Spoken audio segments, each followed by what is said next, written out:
Greetings, everyone. Well, last time we took a look at House of Wax, the good one, not the crappy remake, and The Haunting, the good one, not the crappy remake. Today, we're going to look at a couple of movies that I like to pair with these. Well, this one in particular. This one kind of stands on its own. But this one, there's a couple other movies that I like to put with it and watch kind of as a double or triple bill whenever I watch this one. Let's take a look, shall we? Today, on the Multimedia Chronicles.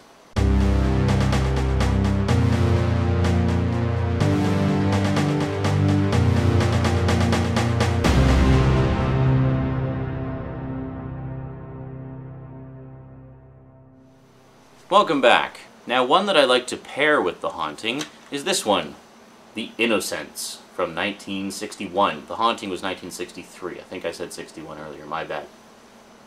The Innocence is based on the classic Henry James ghost story, The Turn of the Screw. And I believe it has been adapted as a film a few times over the years. This is the only version I've seen, though. I believe it's also been done as a stage play a number of times. It actually works quite well as a stage play because it's a very confined...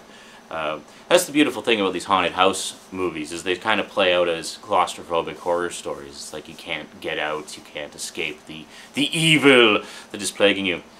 So in this story, essentially, let's see here. Well, I'll read the back because it's a much more beautiful summary than I could do off the top of my head. The Innocence, a chilling adaptation of Henry James' novella, The Turn of the Screw, is one of the most frightening films ever made. Set in 19th century England, this gothic ghost story centers around a governess taking care of two orphans in a foreboding Victorian mansion. The set design in this thing is just beautiful, and the photography is just beautiful as well. Beautiful black and white, cinemascope aspect ratio, it just looks gorgeous. As eerie apparitions appear and the children's behavior becomes strange, the governess begins to wonder about the fate of the previous governess and her sadistic lover. Could it be that their restless spirits are conspiring to corrupt the innocence of the children? Or is this haunting a product of her own fears and imagination? And that's why I like to pair this one with The Haunting, because it's very much the same type of story in that all throughout it, it keeps you guessing while scaring the pants off you. You don't know. Is it actually ghosts messing with the kids, messing with the governess, or is it all in her head? Are we seeing actual ghosts and apparitions, or are we just seeing what she's seeing? It's entirely left up to you to interpret, and do you get any answers by the end? Maybe yes, maybe no. You just have to watch it and find out. But again, if you love a good ghost story and a good haunted house story, The Innocence is a great one to check out, and it's one of my all-time favorites. Actually, my mom originally gave this to me on VHS many moons ago because she knew how much I loved The Haunting, and she said, oh, well, you got to see The Innocence because it's the same kind of genre of story and it has a lot of similarities. So while it's a similar, some aspects of it are a similar premise, the execution is completely different. So this is another example of take a similar idea and run with it in a completely different way, and you have a really unique and scary as hell haunted house movie. So The Innocence, check that one out. Get, you know, make it a double bill. Get both of these. And good old-fashioned ghost stories. You can't go wrong. And finally, another one of my all-time favorite haunted house movies, this one coming from merry old England, from 1973, The Legend of Hell House.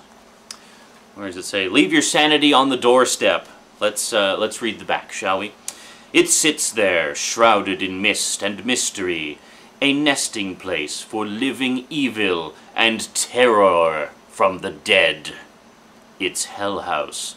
Roddy McDowall heads the cast of this exciting chiller about four psychic investigators and the dark, brooding mansion they themselves call the Mount Everest of haunted houses. It's already destroyed one team of researchers.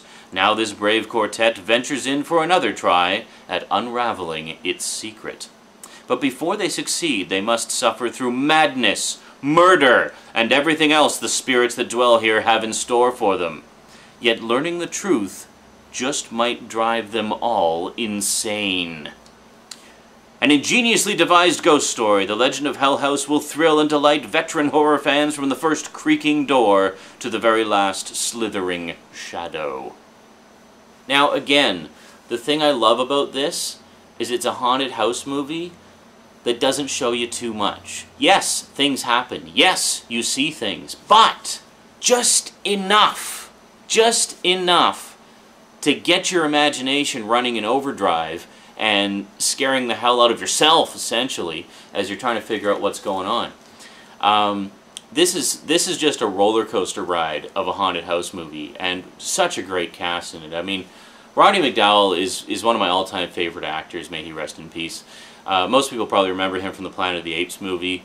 He also had a pretty significant part in one of the stories in the 2-hour pilot movie of Rod Serling's Night Gallery. He was also in the miniseries of Ray Bradbury's Martian Chronicles, which I think might have been the first thing I ever saw him in. Just a huge, huge career. Lots of television and movie appearances over the years, and just a fine, fine actor. But this is such a good movie. I cannot stress it enough.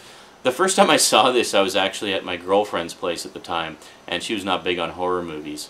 And it was playing on one of the cable stations. So I was watching it, and I thought, I had never seen it before. I think I'd heard the name, but I'd never seen the actual movie.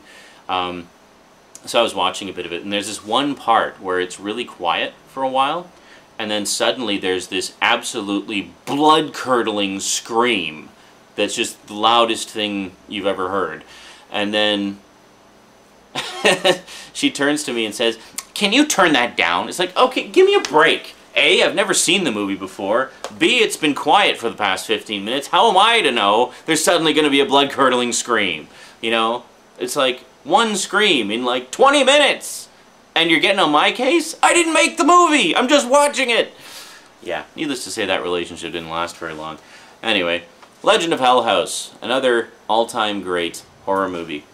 Now, in terms of modern movies, stuff that I would put in the same category as ones like these, well, these two especially, would be Nicole Kidman's The Others, which is just a great old-school, classic, gothic-style ghost story with a twist.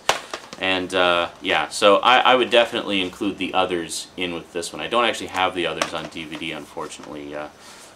Saw it as a rental a number of years back, and have been meaning to pick it up for ages, but just haven't got around to it.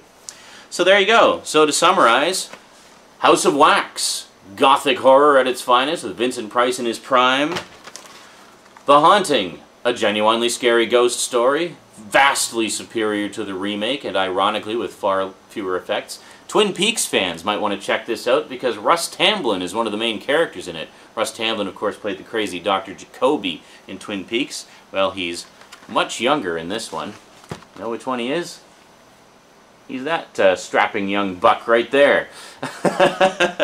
This probably would have been around the same time he did West Side Story, which was his original big claim to fame. The Innocence, another classy gothic ghost story, haunted house type thing, which I can't possibly recommend highly enough. Great if you like the classic style of ghost stories as well. Henry James definitely knew how to scare his readers, and that's a pretty darn good adaptation. And finally, The Legend of Hell House. A little bit more modern. There's a little bit of gore in this, nothing too extreme. Again, a perfect example of less is more. And the acting in this is just fantastic, and a lot of the scares come from the reactions of the characters to what is going on around them, or what they think is going on around them. Maybe there is something going on around them. Is this one actually haunted, or is it all in their imaginations? You'll have to watch and find out. And that does it. Check them out. You won't be disappointed. Those are 4 of my all-time favorite horror movies, and definitely not your typical modern splatterfest MTV-style machine gun edited remake crap that you see nowadays. These ones are actually good and actually scary. Alrighty. That's it from me to you for now. See you next week for more Halloween movie fun. Until then, thanks for watching, and sayonara.